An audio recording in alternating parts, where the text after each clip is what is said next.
they're more concerned about not pissing off business than they are actually about helping working people. I don't feel a lot of hope. They've been negligent on their watch. Here comes a new boss, same as the old boss. If he'd had me on board, I'd have jumped at that point. I don't think I'll ever vote Labour again. I'll probably spoil my paper. Brighton Pavilion has long been held by local Green MP Caroline Lucas, but since stepping down prior to the election, Labour have been hoping to reclaim the seat. With 2 universities based in and around the constituency, the Greens have turned their attention to the under-35s. Well, we'll always listen to young people. We've got a really strong and large proportion of our party is people under 30. They're very organised. I was co-leader for 3 years and had a really good relationship with the young Greens. Listening to the young people within the party is very, very important.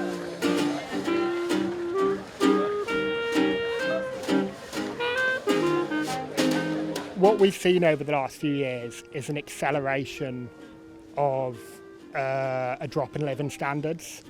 So I think young people are the ones being affected now, but actually you look at people going up into their 30s, going up into their 40s, the idea of having a career, right, the idea of having a pension you can survive on when you're older is becoming a bit of a thing of the past.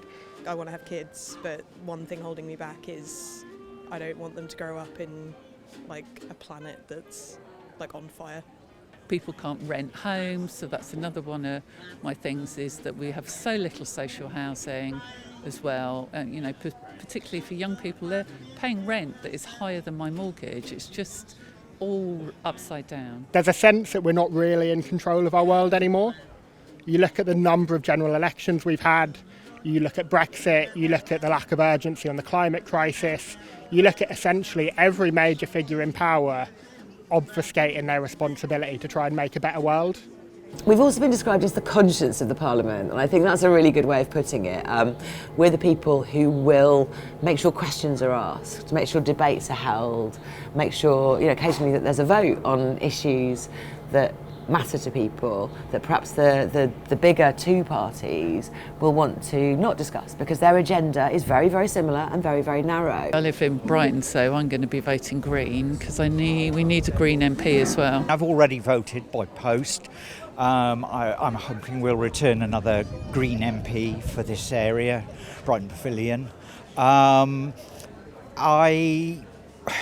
afraid I'm one of those who thinks I'm not sure about Keir Starmer. I'm really not sure he's going to be able to deliver the kind of change we need. In my constituency, Peter Kyle is the Labour MP and he's going to get in, but I certainly won't be voting for him. You've got a very attractive wealth tax, a wealth tax that really appeals to younger voters. Can you talk to me a little bit about that?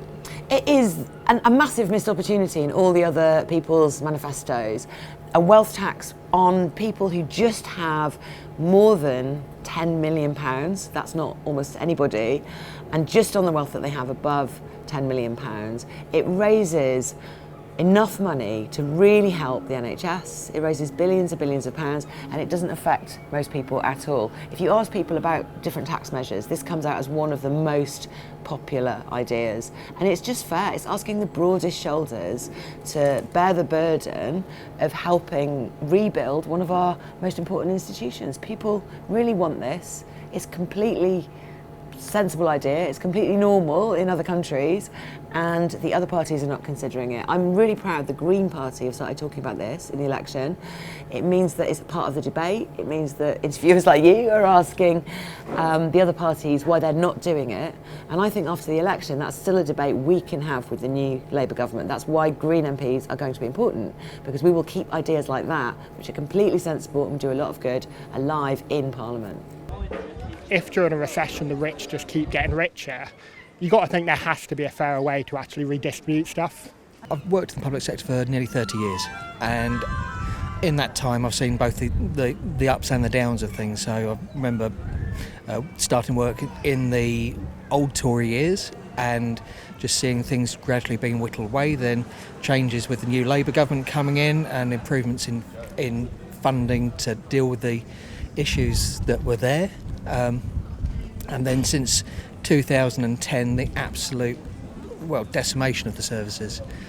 People being exploited to work on the basis of good intent, and that good intent has been exhausted. People working in the public sector are exhausted by it. I'm a social worker, so I would say during the time of the Tories, my job has got increasingly more difficult.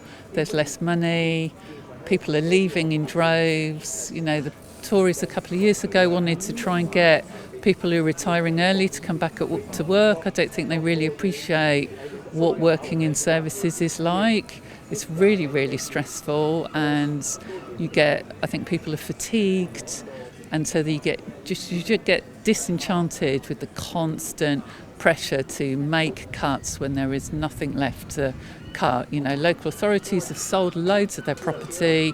All of the capital they might have had is so reduced now.